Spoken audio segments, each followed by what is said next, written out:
राज्य शासनाचा मोठा निर्णय. आता विद्यार्थ्यांना मिळणार वाहतूक भत्ता. मुंबई ग्रामीण तसेच शहरी भागातील ज्या विद्यार्थ्यांना घरापासून लांब असलेल्या शाळेत पायी जावे लागते अशा विद्यार्थ्यांचा शालेय प्रवास आता अधिक सोपा होणार आहे.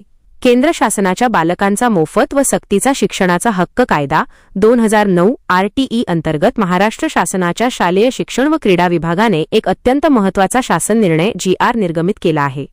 या निर्णयानुसार राज्यातील ग्रामीण व शहरी भागातील एकूण 4000 वसतिस्थाने हॅबिटेशन्स घोषित करण्यात आली असून तेथील 24,825 विद्यार्थ्यांना थेट बँक खात्यात वाहतूक भत्ता दिला जाणार आहे.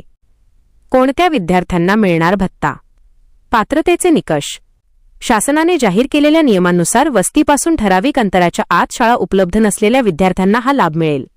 इयत्ता 1ली ते 5वी विद्यार्थ्यांच्या निवासस्थानापासून 1 किलोमीटरच्या परिसरात शाळा उपलब्ध नसल्यास, इयत्ता 6वी ते 8वी वस्तीपासून 3 किलोमीटरच्या परिसरात शाळा उपलब्ध नसल्यास, इयत्ता 9वी ते 10वी माध्यमिक वस्तीपासून 5 किलोमीटरच्या परिसरात शाळा उपलब्ध नसल्यास, या अंतरापेक्षा जास्त दूर शाळा असलेल्या भागातील ठरवून दिलेल्या लहान वस्त्यांमध्ये राहणाऱ्या विद्यार्थ्यांना शिक्षण घेता यावे यासाठी हा वाहतूक भत्ता मंजूर करण्यात आला आहे.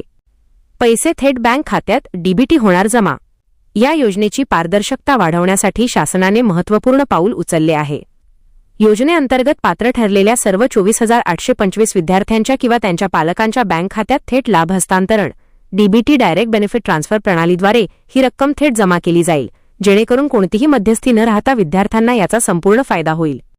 एकही शाळा बंद होणार नाही, वजा शासनाचे स्पष्टीकरण. या नव्या निर्णयामुळे दुर्गम किंवा लहान वस्त्यांवरील शाळांवर परिणाम होईल का अशी भीती व्यक्त केली जात होती. मात्र शासनाने या निर्णयामध्ये अत्यंत स्पष्ट शब्दांत ग्वाही दिली आहे की या शासन निर्णयामुळे राज्यातील कोणतीही शाळा बंद केली जाणार नाही. केवळ विद्यार्थ्यांना दळणवळणाची सोय उपलब्ध करून देणे हाच या योजनेचा मुख्य हेतू आहे. राज्य शासनाच्या या महत्त्वाकांक्षी निर्णयामुळे राज्यातील हजारो गोरगरीब आणि दुर्गम भागातील विद्यार्थ्यांना मोठा दिलासा मिळाला असून त्यांचे शिक्षण खंडित न होता ते मुख्य प्रवाहात राहण्यास मदत होणार आहे.